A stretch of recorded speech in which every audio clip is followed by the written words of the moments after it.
Hello friends, welcome to Marathi story diary official YouTube channel. मागच्या भागात आपण पुनर्विवाह भाग 17 बघितलेला। आज आपण भाग 18 बघणार आहोत। तुम्हाला हा व्हिडिओ आवडल्यास व्हिडिओला नक्की लाईक करा, शेअर करा आणि ह्याच्या पुढचा भाग लवकरच तुमच्या भेटीला येईल। तो लवकरात लवकर पाहण्यासाठी चॅनलला नक्की सबस्क्राईब करून ठेवा। चला तर मग सुरुवात करूया। मागच्या भागात आपण पाहिले की प्रकाश काहीतरी आठवत स्नेहलला संडेला आपण शॉपिंगला जाऊ, तिकडे जाण्यासाठी तुला काहीतरी शॉपिंग करायची असेल ना। त्यावर स्नेहल आठवत, अरे हो, मला तर प्रकाशजींसाठी बर्थडे गिफ्ट पण घ्यायचं आहे। हो हो, मलाही शॉपिंग करायची आहे। त्यावर प्रकाश, ठीक आहे मग जाऊया संडेला। प्रकाश आणि स्नेहल दोघेही एका मॉलमध्ये जातात। प्रकाश यावेळी खूप एक्साइट असतो। ऑफिसमध्ये जॉब असल्यामुळे तो फक्त ट्राउझर आणि शर्ट घालूनच जायचा आणि घरी नाईट पॅन्ट, पण त्याने बऱ्याच वर्षापासून जीन्स घातला नव्हता। प्रकाश एका शॉपमध्ये जाऊन जीन्स ट्राय करतो आणि 2 जीन्स टी शर्ट घेतो। त्यावर स्नेहल, अहो तुम्ही ड्रेस घ्या, मी जरा माझ्यासाठी काही बघते। त्यावर प्रकाश तिला थांबवत, अगं माझं झालंच आहे, तुझ्यासाठी दोघेही बघू ना। त्यावर स्नेहल मनात, आता कसं करू, मला नाही वाटत हे सोबत असताना मी यांच्यासाठी काही गिफ्ट घेऊ शकेन। प्रकाश त्यांचे ड्रेस पॅक करून स्नेहलला एका लेडीज शॉपमध्ये घेऊन जातो। तिथेही स्नेहलला काही वन पीस आणि जीन्स ट्राय करायला लावतो। बरेच कपडे ट्राय करून तो स्नेहलसाठी 3-4 ड्रेस घेतो। स्नेहल मात्र अजूनही गिफ्ट काय घेऊ आणि प्रकाशला नकळत कसं घेऊ या विवंचनेमध्येच असते। दोघेही शॉपिंग करून निघतात, पण स्नेहल मात्र हिरमुसली होती की तिला गिफ्ट घेता नाही आलं। जाता जाता तिला एक गिफ्ट सेंटर आणि लहान मुलांचं टॉय शॉप दिसतं। ते बघता स्नेहल घाईघाईने, प्रकाशजी गाडी थांबवा, गाडी थांबवा। प्रकाश लगेच रोडच्या एका साईडला कार थांबवत, काय झालं? त्यावर स्नेहल, प्रकाशजी आपण शॉपिंग केली, पण पिऊसाठी काहीच घेतलं नाही मी, या शॉपमधून एक टॉय घेऊ का? त्यावर प्रकाश, अगं तिच्याकडे भरपूर टॉयज आहे, नको घेऊ। पण स्नेहल, अगं तिकने घेऊ द्या ना, एक छोटंसं घेते, आपण एवढी शॉपिंग केली आणि तिच्यासाठी काहीच नाही नेलं तर ती रडेल ना। त्यावर प्रकाश तिचा चेहरा बघून, ठीक आहे मी गाडीतच थांबतो, तू ये घेऊन। त्यावर स्नेहल खुश होत लगेच जाते, पण तिथे जाऊन तिला कळतच नाही की प्रकाशजींसाठी काय घ्यावं। ती खूप वस्तू बघते पण न समजून खाली हातानेच परत येते। त्यावर प्रकाश आश्चर्याने, काही घेतलं नाही? त्यावर स्नेहल नाक मुरडत, नाही, एकही पसंत पडलं नाही। जाण्याचे दिवस जवळ येतात स्नेहल विचार करू लागते की गिफ्ट काय घ्यावं। पिऊ जवळ येत, मम्मा आपण फिरायला चाललो का? स्नेहलला सुचत नाही काय बोलावं, कुणी सांगितलं बाळा तुला हे? त्यावर पिऊ निरागसपणे, मला माहीत आहे, सगळेच बोलत असतात, तुम्ही कपडे पण घेतले ना? प्रकाश तिचं बोलणं ऐकताच जवळ येत पिऊला उचलून घेतो। पिऊ बेटा, आम्ही ना तिकडे ऑफिसच्या कामासाठी जात आहोत, म्हणून तुला नाही नेत आहे, तू ना आतूकडे जाऊन श्रियांसोबत खेळशील का? आम्ही लवकरच परत येऊ। त्यावर पिऊ त्रागा करीत, नाही मलाही यायचं आहे, मी पण तिकडे येणार।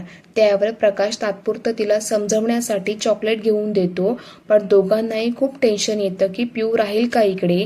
शेवटी एकदाचा जाण्याचा दिवस येतो। स्नेहल 2 दिवसापासून आठवणीने सगळं पॅक करून ठेवते। इकडे प्रीती प्राजक्ताताई आणि पिऊला घेऊन घरी घेऊन जाते। दुसऱ्या दिवशी दुपारचे 12 वाजता नागपूर टू दिल्लीपर्यंतची फ्लाईट असते। दुसऱ्या दिवशी जायचं, पण रात्री ना इकडे प्रकाशला झोप येत ना तिकडे स्नेहलला। स्नेहल पडल्या पडल्या विचार करते, सगळ्या गोष्टी नीट होणार आहेत ना, माझं कसं होईल? मी नवीन सुरुवात करायला तयार तर झाले, पण ऐन वेळेवर मी माघारी तर नाही फिरणार ना। देवा मला हिंमत दे, माझ्यामुळे प्रकाशजींचा मूड खराब नको व्हायला। सगळ्यांनी मिळून हा एवढा मोठा ट्रिपचा प्लॅन केला, तो फेल नको व्हायला। देवा माझी हिंमत आणि इच्छाशक्ती तशीच राहू दे। आता कुठल्याही कारणाने मी माझा आत्मविश्वास गमावणार नाही। इकडे प्रकाश अस्वस्थपणे कूस बदलत असतो। शेवटी उठून गॅलरीत जाऊन उभा राहतो। मी का एवढं अस्वस्थ फील करीत आहे? काही प्रॉब्लेम तर नाही होणार ना? सगळं ठीक होईल ना? स्नेहल, ती मनापासून तर तयार आहे, पण काय करणार बिचारी, तिचा अनुभवच इतका भयानक आहे की कधी कधी तो नकळत तिच्या मनावर येतो आणि तिचं तिलाच कळत नाही तिच्यासोबत काय होत आहे। या एका फोबियामुळे ती पुढे नाही जाऊ शकत। देवा प्लीज तिच्यावर कृपा कर, तिला या फोबियामधून बाहेर काढ। इकडे प्रीती आणि गणेश बेडवर पडल्या पडल्या गप्पा मारीत असतात।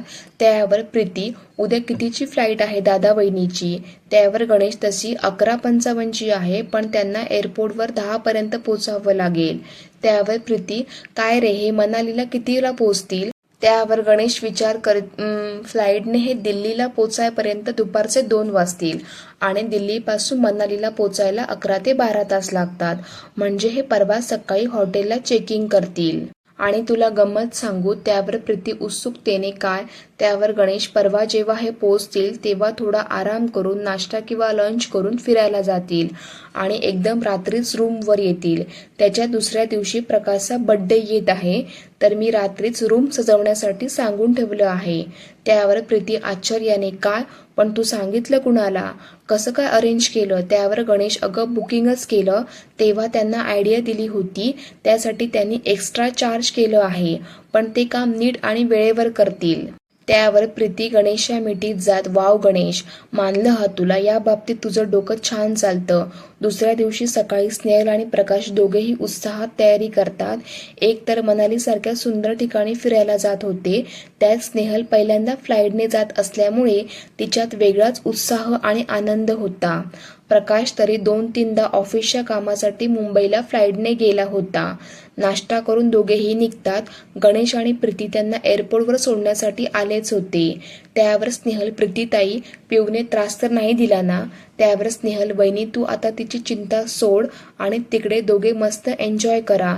एव्हरी मोमेंट फक्त तुमचाच आहे. असे जगा. त्यावर स्नेहल भावूक होत, मुलगी आहे ग ती माझी, त्यात ती खूप लहान आहे. त्यावर प्रीती तिला धीर देत, तू तिची काळजी करू नको. अगं श्रियान असला की ती छान खेळते आणि समजा तिला तुझी आठवण आली तर मी त्यांना गार्डनमध्ये घेऊन जाईल. तिला रडू देणार नाही, ठीक आहे? आता तुम्ही इकडची अजिबात चिंता करायची नाही. आई आणि पिऊला सांभाळायला मी आहे. एअरपोर्ट बाहेर सोडून प्रीती आणि गणेश निघून जातात आणि स्नेहल आणि प्रकाश आपली चेकिंग फॉर्मॅलिटी पूर्ण करीत चेअरवर जाऊन बसतात. प्रकाश स्नेहलकडे बघून, कसं वाटत आहे? भीती तर नाही वाटत ना? त्यावर स्नेहल, मलाच कळत नाही मला काय वाटत आहे ते. मनात उत्सुकताही आहे, आनंदही आहे आणि थोडी घाबरलेली सुद्धा आहे. त्यावर प्रकाश हसत होतं. पहिल्यांदा सगळ्यांचंच असं होतं. त्यावर स्नेहल उत्साहात, तुम्ही पहिल्यांदा फ्लाईटमध्ये बसले तेव्हा तुम्हाला कसं वाटत होतं? त्यावर प्रकाश थोडा आजूबाजूला बघतो आणि तिच्या कानाजवळ येत, खरं सांगू, मलाही तुझ्यासारखंच वाटत होतं, पण भीती जास्त वाटत होती. सारखं प्लेन क्रॅश होईल असं वाटत होतं. तिच्या कानात हळूच बोलतो, पण स्नेहलला काहीच ऐकू येत नाही. त्याच्या जवळ येण्याने त्याच्या परफ्यूमचा सुगंध तिच्या नाकात जातो आणि त्याचा ओझरता स्पर्श तिला रोमांचित करून जातो. मनात एक वेगळाच शहारा उठतो. ज्या भावना आजपर्यंत कधीच मनात आल्या नव्हत्या त्या जाणवू लागल्या होत्या. फ्लाईटची अनाउन्समेंट होते तशी ती भानावर येते. प्रकाश आणि स्नेहल दोघेही फ्लाईटमध्ये बसतात. प्लेन जसा टेक ऑफ घेतो तसा स्नेहलच्या पोटात गोळा आल्यासारखा वाटतो, पण थोड्याच वेळात प्रकाश तिला खिडकी बाहेर बघायला लावतो. बाहेरचा नजारा बघून तिला काय होत आहे हे ती विसरूनच जाते. बाहेर छोट्या छोट्या होत जाणाऱ्या मोठ्या मोठ्या बिल्डिंग्स, रस्ते, रस्त्यावरच्या गाड्या आणि झाडे, काही वेळाने फक्त हिरवळ दिसू लागते. त्यानंतर तेही धुसर होऊन ढग दिसू लागतात. कापसाच्या पुंजक्याप्रमाणे असंख्य ढग वाहत होते. काही वेळानंतर तर असं वाटू लागलं जणू स्वर्गातच आली आहे की काय. त्यानंतर मात्र काहीच दिसेनासं झालं. फक्त उन्हामुळे पांढरं फटक दिसत होतं. काही वेळाने प्लेन लँड होतं. प्रकाश आणि स्नेहल लगेच उतरून आपल्या बॅगा घेत तिथून बाहेर निघतात. त्यावर प्रकाश, स्नेहल तुला भूक लागली असेल ना? आपण आधी लंच करून घेऊ. मी तसं त्यांना कॉल करून सांगून येतो आणि त्यांना हॉटेलमधूनच पिक करायला सांगतो. त्यावर स्नेहल, हो ते सुटेबल राहील आपल्याला. उगाच या बॅगा घेऊन इकडे तिकडे नासावं नाही लागणार. प्रकाश कार ड्रायव्हरला फोन करून कळवतो. दोघेही लंच करेपर्यंत कार रेडी होऊन आलेली असते. तसेच प्रकाश आणि स्नेहल दोघेही कारमध्ये बसून पुढच्या प्रवासाला निघतात. निघता निघता सायंकाळचे 4 वाजून जातात. दिल्लीवरून कार निघते. पानिपत, कुरुक्षेत्र पार करता करता रात्र होऊन जाते. स्नेहल कारमध्ये झोपी जाते. प्रकाश मात्र कंटिन्यू ड्रायव्हरशी गप्पा मारीत असतो. हिमाचल प्रदेश सुरू होतो आणि कार वर वर चढू लागते. खालून वाहणारी व्यास नदी, आजूबाजूला फक्त काळाकुट्ट अंधार आणि त्या अंधारात टिमटिमणारे लाईट्स. असं वाटत होतं जणू तारकांनी भरलेलं आकाश खाली आलं आहे की काय. एका वळणावर येऊन कार थांबते. समोर कुठेतरी लँड स्लायडिंग झाल्यामुळे रस्ता बंद झाला होता आणि त्यामुळे गाड्यांची लोकांची दूरवरूनच लाईन लागली होती. स्नेहलला आता कंटाळा यायला लागला. पहाट होऊ लागली. सगळीकडे उजाडलंही होतं. रस्ता क्लिअर करण्यास मिलिटरी सैनिक जुटले होते. हळूहळू गाड्या पुढे सरकू लागल्या आणि एकदाची यांची कार पुढच्या प्रवासाला लागली. मनाली येत येत जवळपास सकाळचे 9 वाजून गेले होते. स्नेहल रस्त्याच्या कडेचा नजारा बघते आणि हरवून जाते. दूरवर पांढऱ्या शुभ्र पहाडी, धुंद वातावरण. थोड्याच वेळात ते त्यांच्या हॉटेलवर पोहोचतात. स्नेहल आणि प्रकाश फ्रेश होतात, नाश्ता करतात आणि रात्री झोप न झाल्यामुळे ते रूमवर आराम करतात. 4 वाजता उठून फ्रेश होऊन स्नेहल आणि प्रकाश बाहेर फिरायला निघतात. सायंकाळ झाल्याने ते पायी जवळपासचे ठिकाणं बघत फिरायला निघतात. हॉटेलच्या अगदी जवळ हिडंबा टेम्पल होतं. अजून पण काही टेम्पल ते बघत बघत जवळच्या एका म्युझियममध्ये जातात. आसपास छोटं मार्केट बघत बघत वेळ कसा निघून जातो हे कळतच नाही. रात्री हॉटेलमध्ये येताच ते थकल्यामुळे खालीच थांबतात. जिकडून तिकडून पहाडी, हिरवळ सोबत गार वारा, त्यामुळे सगळं आल्हाददायक वाटत होतं. हॉटेलचा बॉय जवळ येत, मॅडम जी, सर जी, अभी थोड़ी देर में खाना लग जाएगा. आपको अगर ठीक लगे तो खाना खाके ही जाइए. त्यावर स्नेहल लगेच, प्रकाशजी, जेवण करूनच जाऊया. त्यावर प्रकाश, ठीक आहे, तू म्हणशील तसं. रात्री दोघेही जेवण करून रूममध्ये येतात तेव्हा रात्रीचे 10 वाजून गेले होते. प्रकाश आत येताच लाईट ऑन करतो आणि दोघेही रूमला बघतच राहतात. बेड पूर्ण गुलाबांच्या पाकळ्यांनी सजवला होता. आजूबाजूला टेबलवर थोड्या थोड्या अंतरावर रंगीत कॅन्डल लावल्या होत्या. बेडवर मागच्या साईडला टेकून 5-6 हार्ड साईजच्या पिलो टेकून ठेवल्या होत्या. ते सगळं बघून प्रकाशला आश्चर्याचा धक्का तर बसतो, पण मनात आनंदाच्या उकळ्याही फुटतात. समोर स्नेहल असल्याने त्याला काय एक्सप्रेशन द्यावं कळत नव्हतं, पण त्यालाही लाजल्यासारखं होत होतं. स्नेहल मात्र अवाक होऊन ते सगळं बघते. मनात येतं, हे सगळं आजच का? त्या बेडकडे बघायची हिंमतच होत नाही. ती खिडकीजवळ जाऊन उभी राहते. इकडे प्रकाशला समजत नाही आता काय करावे. तो लाईट ऑन ऑफ करू की नको? इकडे स्नेहल तर खिडकीकडे तोंड करून उभी, काय करू नि काय नको या विचारात. तो बॅगमधून नाईट पॅन्ट आणि टी शर्ट काढतो आणि वॉशरूममध्ये जातो. स्नेहल अजूनही अस्वस्थ असते. ती डोळे बंद करून स्वतःला तयार करायचा मनापासून प्रयत्न करते, पण डोळे उघडताच तो बेड बघून तिला तिची पहिली रात्र आठवते. तेव्हाही बेड असाच पूर्ण पाकळ्यांनी भरलेला होता आणि त्या बेडवर बसून ती तिच्या नवऱ्याची वाट बघत होती. तेवढ्यात पायांचा आवाज येतो. कुणीतर रूममध्ये येत असल्याचा भास होतो. इतक्यात काळे कपडे घातलेला व्यक्ती आत येतो आणि स्नेहल जास्तच घाबरते. ती अस्वस्थपणे आपले दोन्ही हात एकमेकांवर चोळत घाबरून, प्रकाशजी, प्रकाशजी, तो आला, तो आला. तो मला मारेल, मला वाचवा, चटके देईल, प्लीज मला वाचवा, मला वाचवा प्रकाशजी. ते ऐकून प्रकाश धावतच स्नेहल जवळ येत, स्नेहल, काय झालं? तू इतकी का घाबरली आहे? स्नेहल प्रकाशला घट्ट पकडून घेत भीर इकडे तिकडे रूमभर नजर फिरवत, प्रकाशजी, तो आला. मला आता पायांचा आवाज आला. त्यावर प्रकाश तिला समजावत, स्नेहल, अगं इथे कोण असणार? मीच आलो आत्ता वॉशरूममधून. माझ्याच पायाचा आवाज तुला ऐकू आला असेल. स्नेहलची भीती तिच्यावर हावी झाली होती आणि ती अशब्द बडबड करीत, नाही नाही, तो बघा, तो बेड त्याने सजवला आहे. तो इथेच कुठेतरी आहे. तो येईल इथे. त्याच्या आधी आपण इथून निघून जाऊ. चला ना, आपण निघून जाऊ. आपण इथे नाही थांबू. प्रकाशच्या लक्षात येतं स्नेहलला पुन्हा तसाच अटॅक आलेला आहे. प्रकाश तिला जवळ घेत, स्नेहल, तुला माझ्यावर विश्वास आहे ना? तशी स्नेहल मान डोलावते. त्यावर प्रकाश, मग मी सांगतो त्यावर विश्वास ठेव. इथे कुणीच नाही आणि मी कुणालाही येऊ देणार नाही. तो लगेच सगळ्या पाकळ्या बेडवरून काढून फेकतो. सगळ्या कॅन्डल्स विझवून टाकतो. हार्ट शेपच्या पिलो वॉर्डरोबमध्ये भरून तो स्नेहलला बेडवर लेटवतो. तिच्या बाजूला बसून तो तिच्या कपड्यावर हात फिरवीत तिला झोपायचा प्रयत्न करतो. स्नेहल झोपायचा प्रयत्न करीत असली तरी एक अनामिक भीती ग्रासून ती इकडे तिकडे बघते. प्रकाशजी, मला भीती वाटत आहे. त्यावर प्रकाश, स्नेहल, अगं इथे तुझ्या आणि माझ्याशिवाय कुणीच नाही आणि कुणी आलं तर मी आहे तुझ्याजवळ, कुणाला भटकूही देणार नाही. तू आता झोप बरं. उद्या आपल्याला मनालीला फिरायला जायचं आहे ना? त्यावर स्नेहल, प्रकाशजी, तुम्ही माझ्या बाजूला झोपा ना. तसा प्रकाश काही न बोलता निमूटपणे तिच्या शेजारी झोपतो. पहाटे पहाटे स्नेहलला जाग येते. ती बघते बाजूलाच प्रकाश शांत झोपला आहे. रात्री गुलाबाच्या पाकळ्या एका साईडला जमा करून ठेवलेल्या त्या आता कोमेजून कचरा झाला होता. विझलेल्या कॅन्डल्स सुद्धा उदासपणे तिला बघत होत्या. स्नेहलला खूप अपराधी वाटते. का असं झालं? मी काय त्यातून बाहेर पडू शकून नाही राहिली? प्रकाशजींनी पण असं अचानक करण्यापेक्षा माझ्याशी बोलायला पाहिजे होतं.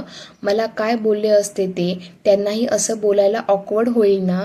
आणि मी सगळ्या गोष्टींना तयार आहे म्हणून तर इथे आलो. एवढी ट्रिप अरेंज केली आणि मी काल प्रकाशचा सगळा मूड घालवला. किती चिडले असेल ते. तेवढ्यात बेडच्या साईड टेबलवर ठेवलेल्या मोबाईलवर मेसेज येतो. गणेशचं नाव बघून स्नेहल मेसेज बघते. Wish you many many happy return of the day. Happy birthday Prakash. कसं वाटलं सरप्राईज? माझ्याकडून तुला ते बर्थडे गिफ्ट समज. स्नेहल मेसेज वाचून अच्छा, तर हे सगळं गणेश भाऊजींनी केलेलं होतं. अरे देवा, आज प्रकाशजींचा बर्थडे आहे आणि त्याच्या बर्थडेच्या दिवशी आपण त्याचा मूड ऑफ केला. शी स्नेहल, काय केलंस तू? अशाने तुझ्यामुळे सगळं खराब होणार. जो विचार करून आलो ते काहीही होणार नाही. आज त्यांचा बर्थडे, माहिती नाही प्रकाशजी माझ्याशी बोलतील की नाही. तेवढ्यात गणेशचा कॉल येतो आणि स्नेहल गडबडीने मोबाईल जिथे होता तिथे ठेवते. प्रकाशला मोबाईलच्या रिंगने जाग येते तसा तो उठून कॉल घेतो. हा गणेश बोल. एवढ्या सकाळी सकाळी कॉल केला? आणि बोलून झाल्यावर मोबाईल ठेवत स्नेहल, तुला जाग आली तर मला का नाही उठवलं? त्यावर प्रकाशचं एकदम नॉर्मल बोलणं बघून स्नेहलला आश्चर्य वाटतं. यांना माझा राग नाही आला? प्रकाश तिला बघत, अगं काय झालं? आज आपल्याला फिरायला जायचं आहे ना, माहिती आहे ना? त्यावर स्नेहल, हो हो. त्यावर प्रकाश, अगं मग तयार हो. त्यावर स्नेहल लगेच वॉशरूमकडे जायला वळणार. तोच मागे वळत, प्रकाशजी. तसा प्रकाश तिला प्रश्नार्थक नजरेने बघतो. वाढदिवसाच्या खूप खूप शुभेच्छा तुम्हाला. प्रकाश तिच्याकडे बघून एक स्माईल करतो. त्यानंतर स्नेहल लगेच रेडी होते. प्रकाश मात्र नुसता कॉलवर असतो. आज त्याला एकावर एक कॉल येत होते. ऑफिसचे, मित्रांचे, नातेवाईकांचे. शेवटी फोन सायलेंटवर करून तो रेडी व्हायला जातो तर पुन्हा कॉल येतो. प्रकाश कंटाळत, अरे यार, हा फोन आज मला सुखाने अंघोळ पण करू नाही देणार. स्नेहल बघते प्रीतीचा कॉल. प्रकाश तुम्ही रेडी व्हा, मी बोलते, प्रीतीताईंचा फोन आहे. त्यावर प्रकाश बरं आणि तो वॉशरूममध्ये निघून जातो. स्नेहल कॉल रिसीव्ह करीत, प्रीतीताई, प्रकाशजी अंघोळीला गेले. त्यावर प्रीती, बरं बरं, मला तुझ्याशी पण बोलायचं होतं. त्यावर स्नेहल, बोला ना ताई. त्यावर प्रीती उत्सुकतेने, वहिनी कालची रात्र कशी गेली? सजावट कशी होती? आवडली का? त्यावर स्नेहल अडखळत, ताई ते ना. त्यावर प्रीती, अगं एवढी काय लाजते? मी काही पूर्ण विस्तार करून वर्णन नाही विचारत आहे. त्यावर स्नेहल थोडं विचार करीत एका दमात, ताई काल असं काहीच झालं नाही जसं तुम्ही समजत आहात. त्यावर प्रीती आश्चर्याने, म्हणजे त्याने रूम डेकोरेट नव्हती केली? त्यावर स्नेहल, केली होती. पण त्यावर प्रीती, पण काय? आणि स्नेहल अचानक रडायला लागते. तशी प्रीती काळजीने, वहिनी काय झालं? तू अशी रडत का आहे? वहिनी प्लीज सांग, मला टेन्शन येत आहे. त्यावर स्नेहल रडतच, ताई काल तो सजलेला बेड बघून मला आधीच्या गोष्टी आठवल्या आणि मग काय झालं कळलंच नाही. मी खूप घाबरले होते. प्रकाशजींनी कसंबसं शांत केलं, नाहीतर मी या रूममध्येच थांबायला तयार नव्हते. ताई खरंच सॉरी. मी काय करू? प्रयत्न करून राहिली, पण मी या सगळ्यातून बाहेर पडेन की नाही आता मला शंका वाटत आहे. प्रीती हे ऐकून थोडा शांतच होते. तिला शांत बघून स्नेहल, ताई तुम्हाला पण राग येत असेल ना? प्रकाशला पण माझा खूप राग आला असेल, पण ते तसं दाखवत नाही, नॉर्मलच बोलत आहे. त्यामुळे मला अजूनच जास्त गिल्ट वाटत आहे. त्यावर प्रीती, वहिनी तू आधी शांत हो आणि रडणं थांबव आधी. आणि हे जे काही उलटसुलट विचार करीत आहे ना ते थांबव. हे बघ दादा असाच आहे. त्याला माहिती आहे या सगळ्यात तुझी चूक नाही. मग तो तुझा राग कशाला करेल? त्याचा तो स्वभावच नाही आपला राग कुणावर काढणे. त्यावर स्नेहल शांत होते. ते सगळं ठीक आहे, पण ज्यासाठी ही ट्रिप प्लॅन केली ते सगळं तर व्यर्थ गेलं ना? त्यावर प्रीती समजावत, काहीही व्यर्थ नाही गेलं.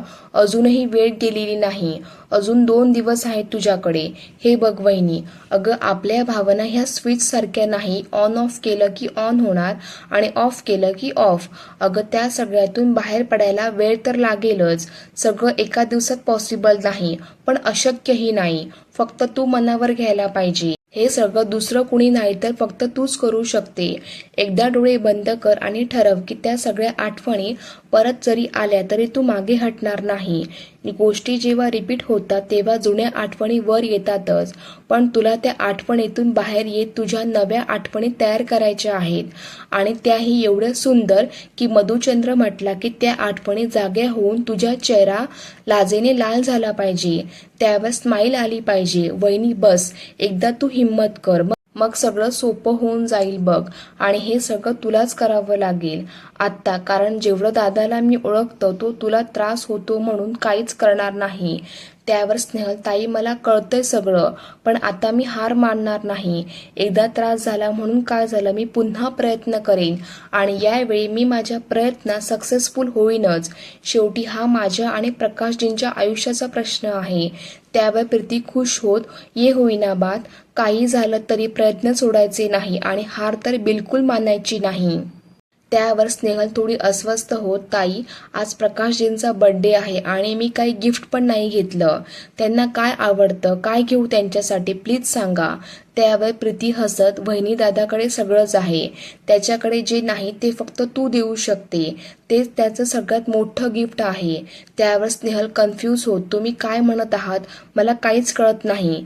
त्यावर प्रीती, वहिनी दादाजवळ सगळंच आहे, आता त्याला एका प्रेयसीची आणि मैत्रिणीची गरज आहे जी त्याचा एकटेपणा दूर करू शकते आणि हे गिफ्ट फक्त तूच देऊ शकते. तेच तर दे, ते त्याला आयुष्यभर पुरेल. बघ सगळं तुझ्याच हातात आहे. त्यावर स्नेहल त्यावर होकार भरते आणि फोन ठेवते. स्नेहल आणि प्रकाश दोघेही ब्रेकफास्ट करून फिरायला निघतात. आधी एकीकडे फिरायला जातात, तसे तर मे महिन्यात बर्फ नसतो, पण अवेळी स्नोफ्लो झाल्याने त्यांना तिथे बर्फाचा आनंद घेता येतो. त्या जागेवर सगळीकडे बर्फाची जणू चादर पसरली होती. बरेच पर्यटक तिथे कॉस्ट्युम घालून लहान मोठे बर्फात खेळण्याचा आनंद घेत होते, तर कोणी वेगवेगळ्या पोजमध्ये फोटो काढत होते आणि कोणी आपल्या घरच्यांना व्हिडिओ कॉलवर सगळा नजारा दाखवत होते. स्नेहलने जीन्स टॉप घातले होते तर प्रकाश सुद्धा जीन्स टी शर्टवर होता. दोघेही कॉस्ट्युम चढवून तिथे जातात. स्नेहलला तर खूपच मज्जा येते, प्रकाशला सुद्धा लहर येते आणि तो बर्फाचा गोळा स्नेहलवर फेकतो. दोघेही खूप एन्जॉय करतात. तेवढ्या स्नेहलचे लक्ष एका कपलवर जाते. बहुतेक न्यूली मॅरिड कपल असावं. दोघेही एकमेकांच्या खूप जवळ येऊन सेल्फी घेत होते. स्नेहल सुद्धा आपला मोबाईल काढून त्यात काही सेल्फी घेते आणि प्रकाश जवळ जात, प्रकाशजी यांना आपण फोटो घेऊ. त्यावर प्रकाश तिच्या जवळ थोडे अंतर ठेवून उभा राहतो. स्नेहलला तशी फोटो नव्हती घ्यायची. तिला वाटलं प्रकाश तिच्या जवळ उभा राहील आणि फोटो काढण्यासाठी गळ्यात हात टाकेल, पण कसलं काय. तेव्हा स्नेहलला प्रीतीचे शब्द आठवतात की तिलाच आता पुढाकार घ्यावा लागेल. ती स्वतः त्याच्या जवळ जात त्याच्या गळ्यात हात टाकते, पण यामुळे प्रकाश एकदम शॉक होतो आणि फोटो त्याच्या चेहऱ्यावरचे एक्सप्रेशन अचूक टिपते. स्नेहल अशाच वेगवेगळ्या पोजमध्ये तिथे काही फोटो काढते आणि दोघेही निघून जातात. प्रकाशला स्नेहल आज काही वेगळीच भासते. कारमध्ये सुद्धा ती जवळ करीत बाहेरचे वातावरण, ढग, पहाडी दाखवू लागते. कधी खांद्यावर हात ठेवणे तर कधी खूपच जवळ येणे. तिचे असे वागणे त्याला सुखावत जरी असले तरी तो विचारात मात्र पडतो की काल स्नेहल कुठल्या स्थितीत होती आणि आज अचानक अशी विपरीत. त्यानंतर ते वॉटरफॉल बघायला जातात. तिथेही पाण्यात बराच वेळ खेळून दमल्यानंतर ते निघतात, पण निघण्या अगोदर ते उंच धबधबा फोटोत कैद करतात आणि त्यांच्यासोबत स्वतःचेही काही फोटो घेतात. तिथून ते मंदिर बघायला जातात आणि मार्केटमध्ये येऊन स्नेहल सगळ्यांसाठी काही ना काही वस्तू घेते. हॉटेलला येता येता सायंकाळ झालेली असते.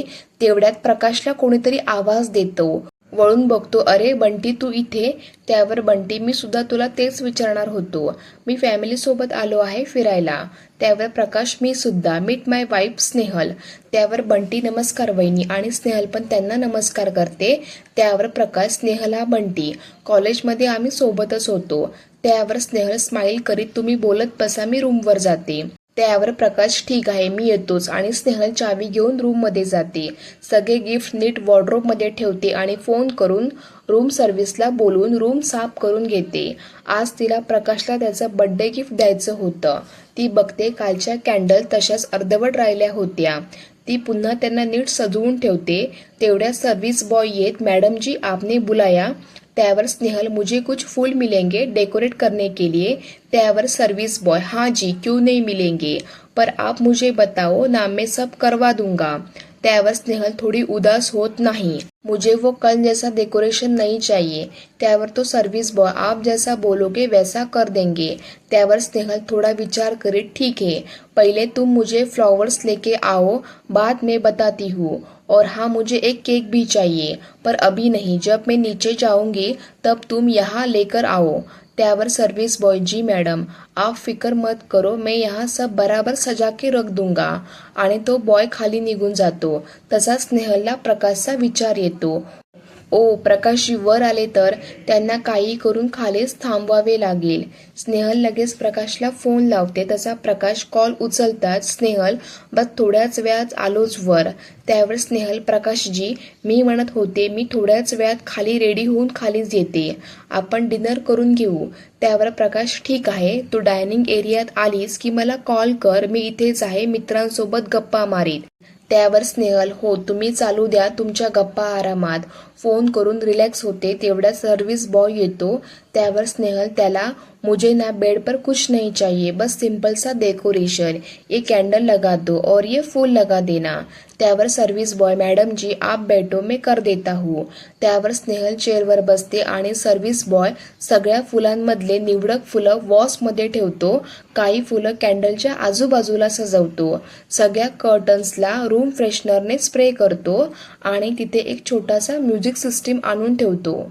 आणि स्नेहलला, मैडम जी आप खाना खाने के बाद जब रूम में आओगे तब हम इसमें अच्छे से गाने लगा देंगे, इससे माहौल एकदम खुशनुमा हो जाएगा।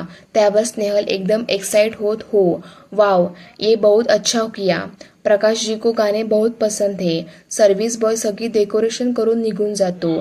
तेवढ्यात प्रकाशचा कॉल येतो, स्नेहल अगं तू अजून रूमवरच आहे, मी डायनिंग एरियात आलो पण। त्यावर स्नेहल, हो बस आलेच, तुम्ही बसा मी निघालेच आहे। स्नेहल स्वतःकडे बघते, ती ज्या जीन्स टॉपवर फिरायला गेली होती अजूनही ती तेच घालून होती। ओ मला तयारही व्हावं लागेल ना, या कपड्यांवर नको नको, तसं आज मी साडी घालायला पाहिजे, पण ती तर आणलीच नाही। जाऊ दे, प्रकाशजींना जो वन पीस आवडला होता तोच घालते। इकडे प्रकाश खाली डायनिंग एरियात वाट बघत होता। तेवढ्यात स्नेहल येते। त्यावर प्रकाश वैतागून, स्नेहल किती उशीर, तो पुढे काही बोलणार की त्याची नजर स्नेहलवर खिळते। त्याच्या आवडीचा बेबी पिंक कलरचा फ्लोअर प्रिंटचा लॉंग वन पीस, त्यावर मॅचिंग लिपस्टिक, चेहऱ्यावर हलका मेकअप, डोळ्यात काजळ, गळ्यात छोटंसं मंगळसूत्र आणि कानात डायमंडचे टॉप्स, एका हातात डायमंडचे ब्रेसलेट आणि दुसऱ्या हातात वॉच, लांब सडक केस, उंचवर एक पोनीटेल करून बांधलेली। प्रकाशचं तसं एकसारखं बघणं स्नेहलला लाजवून जातं, पण ती त्याकडे दुर्लक्ष करीत, जेवण लागले का। तेवढ्यात तिथला एक मुलगा ऐकतो, तो समोर येत, हाजी खाना लग गया है। तसे प्रकाश आणि स्नेहल दोघेही जेवण करू लागतात, पण प्रकाशला राहून राहून प्रश्न पडतो, स्नेहल एवढी का तयार झाली, आता तर जेवण करून झोपायचं आहे, जेवणासाठी एवढी रेडी होऊन आली ही। दोघेही जेवण आटपून रूममध्ये येतात। चावी प्रकाशजवळ असल्याने तोच लॉक उघडून आत येतो। आत लाईट ऑन करताच प्रकाश ती सजवलेली रूम बघतो आणि आश्चर्याने स्नेहलकडे बघतो, तर स्नेहल लाजून खाली बघते। त्याला कळत होतं की ही तयारी हनीमूनची आहे, पण काल रात्री जे घडलं त्यानंतर पुन्हा हे त्याला विश्वास नव्हता वाटत। तेवढ्यात मंद स्वरात गाणे सुरू होते। त्यावर प्रकाश स्नेहल जवळ जात हळूच, स्नेहल हे तू केलं। स्नेहल फक्त होकारार्थी मान हलवते। त्यावर प्रकाश काळजीने, पण स्नेहल काल तू किती अस्वस्थ झाली होती। त्यावर स्नेहल एक पाऊल पुढे टाकीत प्रकाश जवळ येते आणि हळूच त्याच्या मिठीत जात, प्रकाशजी काल जे झालं ते झालं, ते विसरून नव्याने सुरुवात करू आज, तुमच्या बर्थडे दिवशी। तिचे एवढे शब्द ऐकताच प्रकाश आपले दोन्ही हात तिच्या भोवती गुंडाळून मिठी घट्ट करतो। बॅकग्राऊंडमध्ये गाणे अजूनही सुरूच होते। गाण्याच्या प्रत्येक ओळीसोबत प्रकाश स्नेहलच्या मिठीत विरघळत चालला असताना अचानक त्याच्या डोक्यात प्रकाश पडतो। स्नेहलने किती प्रयत्न करून या सिच्युएशनसाठी स्वतःला कसं तयार केलं हे तिचं तिलाच माहिती, पण आता परीक्षा तर माझी आहे। आजची रात्र मला अशी बनवायची आहे की या आठवणी स्नेहलच्या चेहऱ्यावर हास्य फुलवेल। ही एक रात्र तिच्या गत आयुष्यातील सगळ्या काळ्या रात्री मिटवून टाकतील, सगळ्या भयानक आठवणी मिटवून टाकतील। माझ्या प्रेमात एवढी ताकद आहे का, मी हे सगळं करू शकेन का, आणि नाही करू शकलो तर। तिला हे प्रेम नाही देऊ शकलो तर पुन्हा एक मन त्याला सांगते, नाही प्रकाश, तू आता माघार घेऊ शकत नाही. ही योग्य वेळ आहे स्नेहलला तिच्या फोबियातून बाहेर काढायची. आज जर नाही करू शकला तर आयुष्यात पुन्हा हा चान्स येईल की नाही हे सांगता येत नाही. तुला जास्त एफर्ट्स करायची गरज नाही. तुझं प्रेम प्रामाणिक आहे, निस्वार्थ प्रेम आहे स्नेहलवर. ते तू तसंच व्यक्त कर. तू जसा आहेस तसा तिच्या समोर जा. उगाच जास्त दिखावा नको की कुठलीही अतिशयोक्ती नको. हळूहळू तू तिच्या मनाचा आढावा घेत तिच्या भावना तिच्या हृदयात शिर. मग सगळं आपोआपच होईल आणि तू जसा आहे तसा तिला हवा आहेस. मनात असंख्य वादळ सुरू असताना स्नेहल त्याच्या मिठीतून निघते आणि एक छोटासा केक त्याच्या पुढे करीत, प्रकाशजी हे कापा ना. प्रकाश लगेच आनंदाने तो केक कापतो आणि एक तुकडा स्नेहलला भरवतो. स्नेहल सुद्धा एक तुकडा प्रकाशला भरवते. स्नेहल त्यांचे काही फोटो घेते. त्यावर प्रकाश, काय ग, किती फोटो काढणार? सकाळपासून कितीतरी फोटो काढून झाले तुझे. तुला ही सवय लागली वाटतं आत्ताच्या मुलींसारखी. त्यावर स्नेहल, प्रकाशजी, पिऊने विचारलं तर दाखवायला काही नको का? प्रकाश इकडे तिकडे सभोवती बघत, अगं पण माझं गिफ्ट कुठे आहे? ते तर नाही दिलं तू. त्यावर स्नेहल जीभ चावत दोन्ही कान पकडून, सॉरी, मी खूप प्रयत्न केला घ्यायचा पण काय घ्यावं कळलंच नाही म्हणून. एवढं म्हणतात तिच्या निरागसपणावर हसत प्रकाश तिला जवळ ओढतो. त्याच्या स्पर्शाने स्नेहल पुन्हा एकदा मोहरून जाते. प्रकाश तिला खिडकीपाशी नेतो. त्या काचेतून बाहेर पडणारे टिमटिमणारे लाईट्स ताऱ्यांसारखे दिसत होते. स्नेहल त्या नजाऱ्यामध्ये गुंग होऊन बघत असते की प्रकाश हळूच मागून तिच्या गालावर हळूच आपले गाल घासतो. स्नेहलच्या पोटात असं वाटते असंख्य फुलपाखरे उडत आहेत. पण लगेच एक भीतीची लहर पण तिच्या मनात उमटते. ती डोळे बंद करीत कशीबशी आपले दोन्ही हात घट्ट बांधते. तो हळूच तिच्या पोनीटेलमध्ये एक बोट टाकून तो बो काढून सगळे केस खुल्ले करतो. आपले दोन्ही हात तिच्या पोटांवर ठेवून हळूच तिच्या मानेवर किस करतो आणि त्या स्पर्शाने तिच्या अंगावर पुन्हा शहारा येतो. भीतीने शरीर थरथर कापायला लागते. आज कळत नव्हतं कुठली मनाची अवस्था सुरू आहे. एकीकडे भीती तर दुसरीकडे मोहून टाकणारी शिरशिरी. तशी ती पलटून, लाजून आणि थोडी घाबरून त्याच्या मिठीत शिरते. तोही आपली मिठी घट्ट करीत तिला बेडवर नेतो. म्युझिक प्लेअरवर गाणे मात्र सुरूच होते. चांद मेरा दिल चांदनी हो तुम. सकाळचे 7 वाजता प्रकाशला जाग येते. आळस देत तो उठतो. बाजूला स्नेहल नसते. बाथरूममध्ये गेली असेल. चोळामोळा झालेली बेडशीट बघून त्याला रात्रीची आठवण होते आणि त्याच्या चेहऱ्यावर पुन्हा हास्य फुलते. आज कितीतरी दिवसांनी, नाही, पहिल्यांदा त्याने त्याच्या मनासारखा मधुचंद्र साजरा केला होता. आणि त्या स्नेहलने सुद्धा त्याला योग्य साथ दिली होती. त्याला वाटलं होतं एका विशिष्ट वेळी स्नेहल कदाचित माघार घेईल, पण तसे काही झालं नाही. ही स्नेहल गेली कुठे? किती वेळ झाला तो बाथरूमचा दरवाजा नॉक करीत, स्नेहल, पण कसलाच प्रतिसाद नाही. दरवाजा तर उघडाच होता. तो लगेच अंगावर कपडे चढवतो आणि घाबरून स्नेहलला इकडे तिकडे शोधू लागतो. पण स्नेहल कुठेच नव्हती. आता मात्र प्रकाशच्या पायाखालची जमीन सरकते. तो कालची रात्र पुन्हा आठवायचा प्रयत्न करतो. स्नेहल काल खुश होती, टेन्शनमध्ये होती की घाबरलेली? पण प्रकाशवर रात्री प्रेमाची एवढी धुंदी चढली होती की त्याला रात्रीचा तिचा चेहराच आठवत नाही. चला फ्रेंड्स, आजच्या पुरतं एवढंच. ह्याच्या आधीचे भाग जर तुम्ही बघितला नसाल तर त्याची लिंक मी डिस्क्रिप्शन बॉक्समध्ये टाकत आहे. त्याच्यावर क्लिक करून ते तुम्ही नक्की बघून घ्या. आणि हो, भाग कसा वाटला ते कमेंट करून नक्की सांगा आणि चॅनलला नक्की सबस्क्राईब करून जावा, जेणेकरून पुढच्या व्हिडिओसाठी मला प्रोत्साहन मिळेल.